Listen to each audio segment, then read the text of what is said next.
ሰላም ጤና ይስጥልን ወደ ገበያ ሚዲያ ተመልካቾቻችን እንዴት ናችሁ? በዛሬው ፕሮግራማችን ቴምር ፕሮፐርቲስ ተገኝተናል። ቴምር ፕሮፐርቲስ በአዳዲስ ሳይቶቹ ላይ የተለያዩ የንግድ ሱቆችንና የቤት አማራጮችን ይዞ እንደመጣ ሰምተን ብቅ ብለናል። ዛሬ በሚኖረን ቆይታ የካሬ መጠን፣ ዋጋ፣ በአጠቃላይ ሌሎች ጠቅለል ያሉ መረጃዎችን ለእናንተ ለተመልካቾቻችን የምናደርሳችሁ ይሆናል። እስከ ፕሮግራማችን ፍጻሜ ድረስ አብራችሁ እንድትቆዩ በአክብሮት እየጋበዝኩኝ ፕሮግራሙን እየመራሁ እኔ ትንግርት ሙልጌታ ከካሜራማናችን ሃይማኖት አብዱ ጋር በመሆን ቆይታ እናደርጋለን። መልካም ጊዜ ይሁንላችሁ። ሰላም እንዴት ነሽ? እንኳን ወደ ቴምር ፕሮፐርቲ በሰላም መጣሽ። እንኳን ደህና ቆየሽ። አለን ይመስገን። እንግዲህ አሁን ላይ አዳዲስ ፕሮጀክቶችን ይዘን መተናል። የተለያየ ቦታ ላይ አረፍ ብለን እናውራ። ያው እዚህ ግርግር ስለሆነ ብዙ ደንበኞች ኦልሞስት ያወጣነው ሳይት ላይ ደንበኞች እየተወያዩ ስለሆነ አይመችም ለማውራት። ስለዚህ ሁሉም ለመግዛት እዚህ ብቅ ብለዋል ማለት ነው። ያው እንደምታየው ብዙ ደንበኞች ቤት ሊገዙ እዚህ መጥተዋል። ስለዚህ ቀጣይ የሚያዩት ደንበኞችን የዚህ እድል ተጠቃሚ እንዲሆኑ እንጋብዛለን። የቀረውን ደግሞ ላይ ወተን በደንብ እናውራ። ስለዚህ ብዙ ነገሮችን ላይ እናነሳለን ማለት ነው። እናውራ እንጫወታለን። እሺ ወደ ኦፊስ እንሂድ። መልካም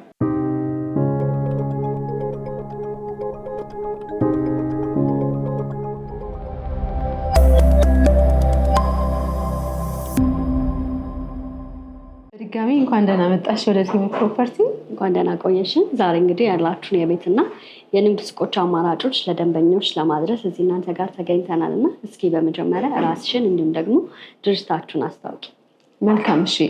ጽዮን ወንድሜ እባላለሁ። የቴምር ፕሮፐርቲ የሽያጭ አማካሪ ነኝ። ድርጅታችን ቴምር ፕሮፐርቲ እንደሚታወቀው በከተማችን ላይ ከፍተኛ የቤት እጥረት በመኖሩ ያንን ከፍተኛ የሆነ የቤት እጥረት ከቨር ለማድረግ ወይም ደግሞ ለነዋሪዎች ቤት በተመጣጣኝ ዋጋና በፈለጉት ቦታ ላይ ለማቅረብ እየሰራ የሚገኝ ካምፓኒ ነው።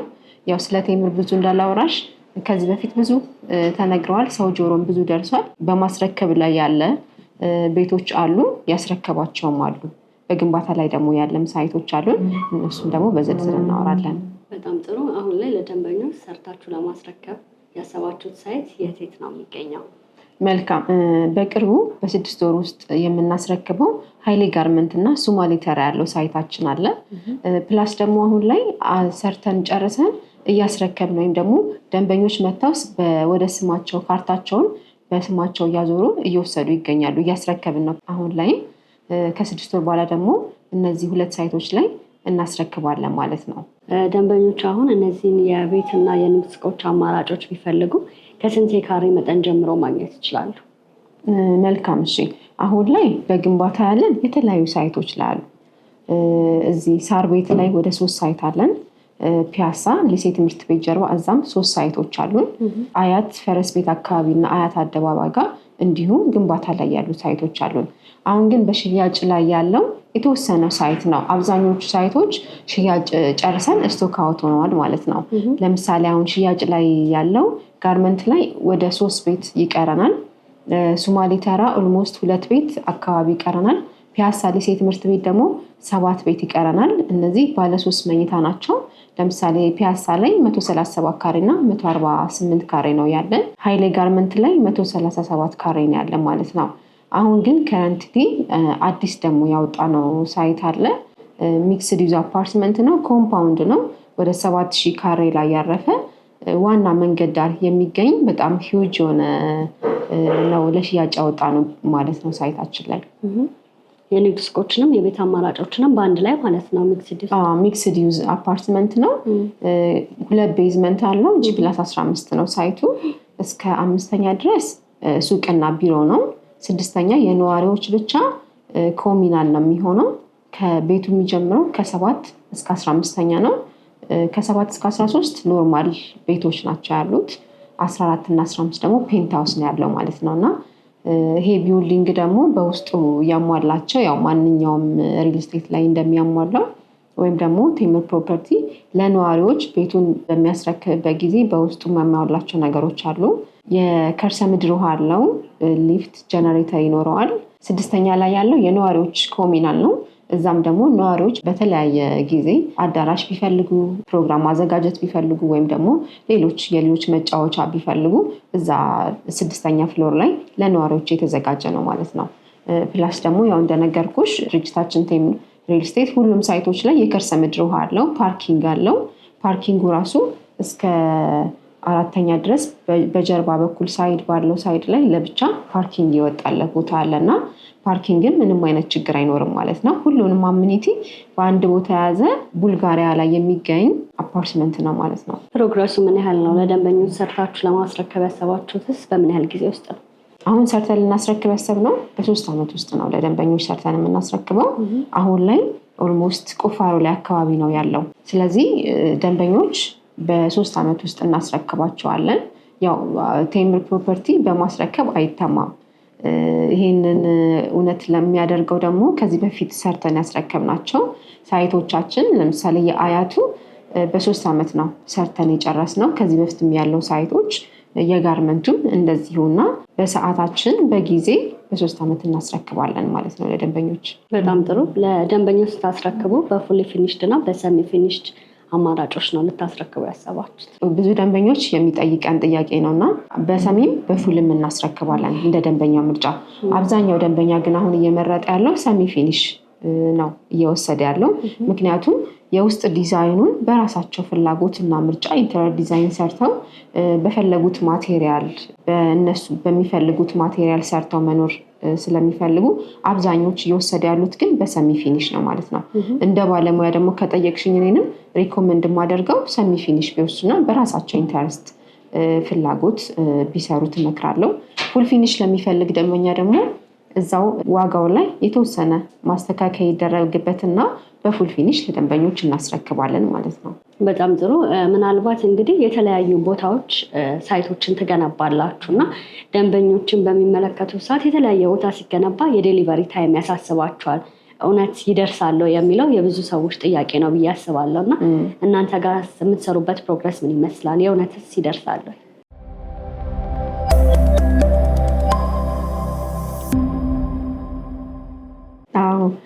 እውነት ነው። ጥሩ ጥያቄ ነው የጠየቅሽኝ። አሁን ብዙ ጊዜ ቴምር ኦልሞስት 90% የሚሆነውን የመሬት ይዞታዎች የሚወስደው በጨረታ ነው ወይም ደግሞ ከመንግስት በሊዝ ነው የሚወስደው። ስለዚህ እነዛን መሬቶች ደግሞ በሊዝ ወሰደ ማለት ኦልሬዲ በድርጅቱ ካፒታል ነው የሚገዛው፣ ካሽ ነው የሚገዛው። ስለዚህ ምንም አይነት የባንክ ብድር የለበትም ማለት ነው። የባንክ ብድር የለበትም ማለት ደግሞ ወለድ የለበትም። ስለዚህ ኦልሬዲ አሁን ሴት ባረገው ዋጋ ነው እስከ መጨረሻው ሰርቶ የሚያስረክበው። ምንም አይነት ኢቭን የዋጋ ጭማሪ እንኳን ደንበኞች ላይ አያረግም እና እነዚህን ቦታዎች መሬቶች ከመንግስት በማግኘቱ ብቻ ግሽበቱን ይቀንስለታል። እንደገና ደግሞ በተመጣጣኝ ዋጋ ለደንበኞች ማስረከብ እንዲችል ያደርገዋል፣ ያግዘዋል። ፕላስ ደግሞ መንግስት ደግሞ ራሱን የቻለ ፕሮጀክት አሁን አዘጋጅቷል። በመንገድ ዳር በከተማችን ላይ ባለው ልማት ቁጥጥር ይደረጋል። ስለዚህ ቴምር ፕሮፐርቲ ከመንግስት የወሰደውን መሬት በጊዜና በሰዓቱ አላስረከበም ማለት መንግስት መልሶ ይወስደዋል ማለት ነው እና በእነዚህ ምክንያቶች በራሱ ካምፓኒ መስራቱ፣ ብድር አለመኖሩ፣ እዳ የለበትም እንዳለ በራሱ ነው እየሰራ ያለምንም። ለዛም ነው አሁን ካርታ እየሰጠን ያለ ነው። ምንም አይነት እዳ የለባቸው የቴምር ፕሮፐርቲ ቤቶች። ስለዚህ በዚህ መንገድ በሰዓቱና በጊዜው ሁሉም ቦታ ላይ ያው እንደነገርኩሽ መጀመሪያ ላይ ድርጅታችን ለብዙሃኑ የቤት እጥረትን ለመቀነስ ነው በዋናነት እየሰራ ያለው። ቤትን እንደ ዳቦ ለነዋሪዎች መስጠት በሚል ሞቶ ነው የሚሰራው እና ይህንንም እውንና በተግባር ለማድረግ የእውነት በስራ እያሳየ ነው ያለው እና ይሄ ምንም የሚያሳስብ ነገር አይደለም። ደንበኞችን መጥተው ቀርበው ኤቭሪቲንግ ማየት ይችላሉ ማለት ዶክመንቴሽን የሆነ ነገር ስለሆነ በጣም ጥሩ። ምናልባት ደንበኞች እነዚህን የቤትና የንግድ ሱቆች አማራጮች መግዛት ቢፈልጉ ያከፋፈል ሂደቱ ምን ይመስላል? መልካም። እሺ፣ ለምሳሌ ከሱቁ ብጀምርልሽ ሱቁ ያለው ቡልጋሪያ ዋና መንገድ ጋር ነው። ለቄራም ወይም ደግሞ በኤዩ አቅራቢያ ኦልሞስት የ2 ደቂቃ መንገድ ነው ከኤዩ ያለው የቅርብ ርቀት። ፊት ለፊቱ ደግሞ ነጃሺ መስጊድ አለ። በቅርብ ርቀት ደግሞ እስረኛው ሚካኤል ቤተክርስቲያን አለና የተለያየ የእምነት ተቋማት አለበት። ለሜክሲኮም ደግሞ ቅርብ ነው ለኬኬር። ወደታች ደግሞ ለቄራ ቅርብ ነው። በላይኛው ደግሞ ወደ ቦሌ ወደ ጋዜቦ መንገድ የሚወስድ ስለሆነ ኦልሞስት ሴንተር የሚባል ቦታ ላይ ነው እና ለቢሮ የሚሆን ለሱቅ በጣም ተፈላጊ ነው እና ከሱቆቹ ብጀምርልሽ ለምሳሌ 4ኛ እና 5ኛ ላይ ከ2.8 ጀምሮ እንደየአቀማመጣቸው፣ 3ኛ ላይ ከ3.3 ጀምሮ፣ 2ኛ ላይ ደግሞ ከ4.4 ጀምሮ፣ 1ኛ ላይ ከ5 ሚሊዮን ብር ጀምሮ አለ። ግራውንድ ላይ ደግሞ ከ8 ሚሊዮን ብር ጀምሮ እንደየአቀማመጣቸው ዋጋቸው ይለያያል ማለት ነው። ቤቶቹን ደግሞ አያይዤ ስነግርሽ ከ7ኛ ጀምሮ ነው እንደነገርኩሽ ያለው ቤቱ ከ73 ካሬ ጀምሮ እስከ 145 ካሬ ያለን። ለምሳሌ 73 ካሬ ባለ አንድ መኝታ፣ ባለ 2 መኝታ ደግሞ 82 ካሬ እና 90 ካሬ፣ ባለ 3 መኝታ ደግሞ ከ126 ካሬ 140 እና 145 ካሬ እነዚህ የቤት አማራጮች አሉን። የቤቶችን ዋጋ ስናያቸው ለምሳሌ ባለ አንድ መኝታ 69 ካሬ አለን። የዚህ ደግሞ አጠቃላይ ዋጋ ወደ 7.9 አካባቢ ይመጣል። 20%ን ከፍለው የቀረውን ደግሞ በ15 ዙር እንከፍላለን ቢሉ 1.5 ይከፍሉና አሁን ላይ 20%ን የቀረውን ደግሞ በ15 ዙር በ3 ዓመት ቤቱን እስከሚረከቡ በ5% እያደረጉ ቀስ እያሉ መክፈል ይችላሉ ማለት ነው። ሁለተኛ ደግሞ ባለ 2 መኝታ ለምሳሌ 82 ካሬው አጠቃላይ ዋጋው 9.4 አካባቢ ይመጣል። 20%ቱ 1.8 ይመጣል።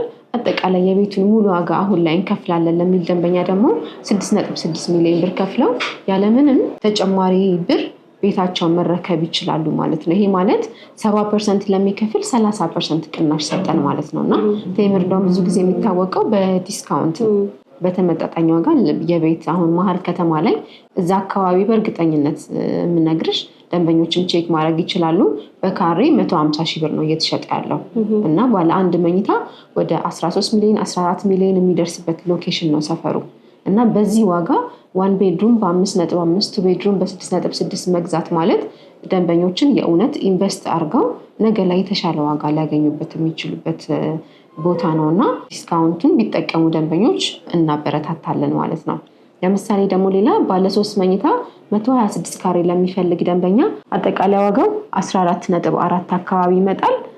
10%ቱ ደግሞ 2.8 100% ለሚከፍል ደንበኛ ደግሞ በ10 ሚሊዮን ብር የቤቱን ዋጋ ከፍሎ ቤቱን የራሱ ማድረግ ይችላል ማለት ነው እና ደንበኞች በፈለጉት አከፋፈል የፈለጉትን ካሬ መርጠው መግዛት ይችላሉ ማለት ነው።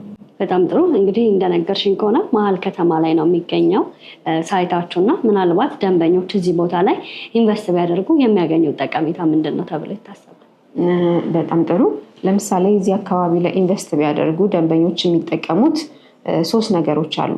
የመጀመሪያው ሱቆቹን ቅድም በነገርኩሽ መንገድ ነው። የገበያ ሎኬሽን የገበያ ስፍራ እንደመሆኑ ለማከራየትም ራሳቸውን ቢሰሩበት በጣም የሚያዋጣ ቦታ ነው። ለመሸጥ የሚፈልጉ ደግሞ አሁን ላይ እውነት ለመናገር በጣም በቅናሽ ዋጋ ነው እዛ አካባቢ እየሸጥን ያለ ነው ማለት ነው። ቤቱንም ደግሞ አሁን ላይ ገዝተውት ሜክሲኮ እንደሚታወቀው ወይም ደግሞ ቡልጋሪያ አሁን ላይ የሄድ ኦፊሶች ዋና መቀመጫ ነው አዲስ አበባ ላይ በወጣው የፕላን መሰረት ማለት ነው እና ሄድ ኦፊስ አሁን ስፔሻሊ ባንኮች በጣም ብዙ ባንክ ነው ያለው። የዛ ሁሉ ባንክ ሄድ ኦፊስ እዛ ነው የሚገኘው እና ነገ ላይ እናከራዩ ቢሉ አሊያም ደግሞ የስራ አቅራቢያቸው ጋር እንኖር ቢሉ በጣም አመቺ ቦታ ነው። ሁለተኛ ነገሩና ዋናው ደግሞ እዛ አካባቢ የዲፕሎማት መኖሪያ ነው። የኤዩ ቅርብ ነው የሚገኘው፣ የ2 ደቂቃ መንገድ ነው። እዛ ጋር በቅርብ ርቀት ስለሆነ የሚገኘው ዲፕሎማት መኖሪያ እንደመሆኑ ለማከራየት ደግሞ ሞር በጣም ተመራጭ አድርገዋል። ፕላስ ደግሞ አሁን ላይ በቅናሽ ገዝተው ነገ ላይ ደግሞ አትርፈው 6 ወርም 1 ዓመትም 2 ዓመትም አቆይተው ራሳቸው በሚፈልጉት ዋጋ መሸጥ ይችላሉ። ይሄ ራሱ አንድ አድቫንቴጅ ነው። አብዛኛው ቦታ ላይ ገዝተው ቤቱን ሲረከቡ ነው የሚሸጡት። ቴምር ጋር ደግሞ ብዙ ለየት ከሚያደርጋቸው ነገሮች አንዱ አሁን ላይ የገዙትን ዋጋ በፈለጉት ጊዜ ለሌላ ለ3ኛ አካል ማስተላለፍ ይችላሉ። ፕላስ ደግሞ ያለምንም እስካሌሽን ነው እየሸጠን ያለ ነው። የቤቱ ዋጋ 5 ሚሊዮን ከሆነ ይሄ 5 ሚሊዮን ተከፋፍሎ በዙሩ መንገድ በግንባታ ሂደት ይከፍላል እንጂ ምንም አይነት የእስካሌሽን ጭማሪ አለ ብለን የዋጋ ጭማሪ አናደርግም ማለት ነው። በጣም ጥሩ። እናንተን እንግዲህ ከጊዜ ወደ ጊዜ የሪል ስቴት ዘርፉም እየበዛና እየጨመረ ይገኛል እና ሰዎችም ግራ ሊጋቡ ይችላሉ። የትኛው ሪል ስቴት አሪፍ ነው፣ የትኛው ሪል ስቴት ላይ ደግሞ ጉለት አለ የሚለው ጥያቄዎች ደንበኞች ላይ ይፈጥራል ብዬ አስባለሁ እና ምናልባት የእናንተን ሪል ስቴቶች ከሌሎች ሪል ስቴት ለየት የሚያደርገው ነገር ምንድን ነው? ህጋዊነቱንም አያይዘሽ ታልሽልን።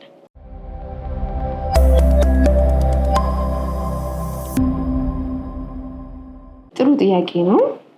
ልክ ነሽ። እውነት ለመናገር ብዙ ደንበኞች ወይም ብዙ ቤት ገዢዎች ገንዘባቸውን ቤት ላይ ኢንቨስት አድርገው ወይ ሌት ይሆንባቸዋል ወይ ደግሞ ሻጮች ይጠፉባቸዋል። ከተማችን ላይ እንደምናውቀው ብዙም ደንበኞች ቅሬታ የሚያነሱት አንድ ቤት ገዝተው 8 ዓመት 10 ዓመት የሚቆይ አለ።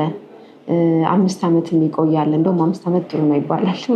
ያው ቅሬታቸውን ሲያነሱ ማለት ነውና ቴምር ደግሞ በእንደዚህ አይነት ነገር የማይታማበት ዋነኛ ነገሩ ምንድነው?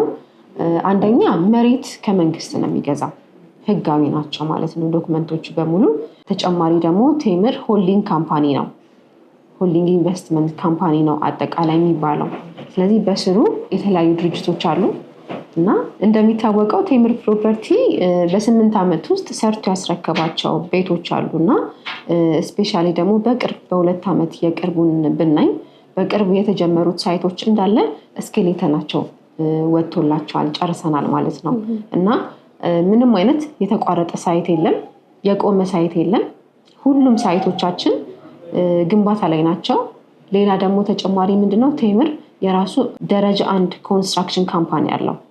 ስለዚህ የተደራጀ ባለሙያ ያለው ቴምር ኮንስትራክሽን የሚባል ካምፓኒ ስላለው በሱ ስር ነው ሁሉም የግንባታ ፕሮሰሳቸው የሚደረገው እና መተው ደንበኞች እንዲያዩ የምፈልገው እንደውም ትክክለኛነቱን ከማስረጃ ካለው ነገር በደንብ ቢያይ ደንበኞቻችን መተው ቢያዩ አመኔታው በጣም ሰፊ ነው የሚሆንላቸው እና ፕላስ ደግሞ በየሳምንቱ ነው አሁን ላይ ካርታ እያስረከበን ያለ ነው። ይህም አንዱ ማሳያ ነው ማለት ነው። አሁን ካስረከብናቸው ምንም አይነት የባንክ ዕዳ ወይም ደግሞ ካርታ ያልጣለት ቤት የለም እና ሰርተን ነው ግዙ እያልን ያለ ነው። ይህንንም ደግሞ ደንበኞች ቢጠቀሙ ሁላችንም አፕሪሼት እናደርጋለን። በጣም ጥሩ። በመጨረሻ ቀረ የምትይው ሀሳብ ካለ በዚህ ዕድል እንስጥሽ።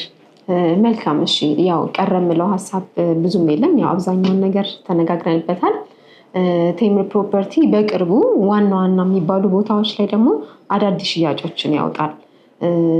ለምሳሌ ቦሌ ኤሪያ ላይ የሚፈልጉ ደንበኞች ቢኖሩ ወሎ ሰፈር ጎርጎሮስ ጋር የምናወጣው ሳይት አለ። ሳር ቤት አዳምስ አደባባይ ጋር ፊት ለፊት እዛ ጋር በቅርቡ የምናወጣው ሳይት አለ። ቄራ ደግሞ አደባባዩ ጋር መንገድ ዳር እዛ ጋር የምናወጣው ሳይት አለ። ሚክስድ ዩዝ አፓርትመንት ናቸው ሁሉም። ስፔሻሊ አሁን ሳር ቤት ላይ ባለፈው ያወጣው ላይ ብዙ ደንበኞች ቅሬታ ነበረባቸው፣ ቶሎ ሽያጩ አልቆባቸው። ያው እንደምታውቂው ሳር ቤት ይፈልጋል እና ምናልባት አሁን የዛን ያለፋቸው አሁን መተው መግዛት ቢፈልጉ እነዚህ ሳይቶች ላይ መተው ማናገር ይችላሉ ማለት ነው። እና እነዚህ 3 ቦታዎች ላይ ቦሌ ጎርጎሪዮስ ወሎ ሰፈር አደባባይ ጋር፣ ሳር ቤት አዳምስ ጋር እና ቄራ አደባባዩ ጋር በጣም ቆንጆ ቦታ የምናወጣው ሎኬሽን አለ። ደንበኞች ቀድመው መተው ቦታቸውን እንዲይዙ ደግሞ እንጋብዛለን ማለት ነው። በጣም ጥሩ። በውጭም በሀገር ውስጥ ያሉ ደንበኞች እናንተ ማግኘት ይፈልጉ በምን አድራሻ ያገኟቸዋል? መልካም። እሺ፣ ደንበኞች እኛ ማግኘት ቢፈልጉ ከታች በምናስቀምጣቸው ስልክ ቁጥሮች በዋትሳፕ፣ በቴሌግራም፣ በቫይበር ወይም ደግሞ በኢሞ በተለያዩ የሶሻል ሚዲያዎች እየደወሉ ወይ ቴክስት አድርገው ማውራት ይችላሉ። እኛም ያለውን መረጃ እንሰጣቸዋለን። በሀገር ውስጥ የሚኖሩም ደግሞ ቀጥታ በመደወል ቢሮ ቀጠሮ ማስያዝ ይችላሉ። ሞር ደውለው ቀጠሮ አስይዘው ቢመጡ እነሱም የተሻለ ነው። ውጭ ያሉትንም ደግሞ እዛ ሆኖ መግዛት ቢፈልጉ አሊያም ደግሞ ወኪል ካላቸው በወኪሎቻቸው እዚህ መጥተው መግዛት ይችላሉ። እዛ መግዛት ለሚፈልጉ ደግሞ እንደሚታወቀው ቴምር ፕሮፐርቲ በዲኤችኤል እዛው ባሉበት አግሪመንትን ተላልከን ያለምንም ወኪል ቤት የገዙ ደንበኞች አሉን እና እነሱም ባሉበት ሆነው ያለምንም ወኪል ቤቱን መግዛት ይችላሉ። ከታች በምናስቀምጠው ስልክ እንግዲህ ጽዮን ብለው በመደወል ሙሉ መረጃውን ደግሞ ከዚህ የበለጠ የተሻለውን መረጃ ማግኘት ይችላሉ ማለት ነው። በጣም ጥሩ። ስለነበረኝ ጊዜ እጅግ አድርጌ አመሰግናለሁ። መልካም ቀን እንልሽ። እኔም በጣም አመሰግናለሁ መጣችሁ ስለጎበኛችሁ። ውድ የገበያ ሚዲያ ተመልካቾቻችን በቴምር ፕሮፐርቲስ ተገኝተን ያላቸውን የቤትና የንግድ ሱቆች አማራጮች፣ የካሬ መጠን፣ ዋጋ፣ በአጠቃላይ ሌሎች ጠቅለል ያሉ መረጃዎችን ለእናንተ ለውድ ተመልካቾቻችን እያደረስናችሁ ቆይታ አድርገን ነበር። እነዚህን የቤትና የንግድ ሱቆች አማራጮች መግዛት ከፈለጋችሁ ደግሞ ታች ባለው ስልክ ቁጥር መደወልና ማግኘት ትችላላችሁ። ፕሮግራሙን እየመራሁ እኔ ትንግርት ሙልጌታ ከካሜራማናችን ሃይማኖት አብዱ ጋር በመሆን ያደረግነው ቆይታ ይሄንን ይመስል ነበር። በሌላ ፕሮግራም እስከምንገናኝ ድረስ መልካም ጊዜ ይሁንላችሁ። ጤና ይስጥልን።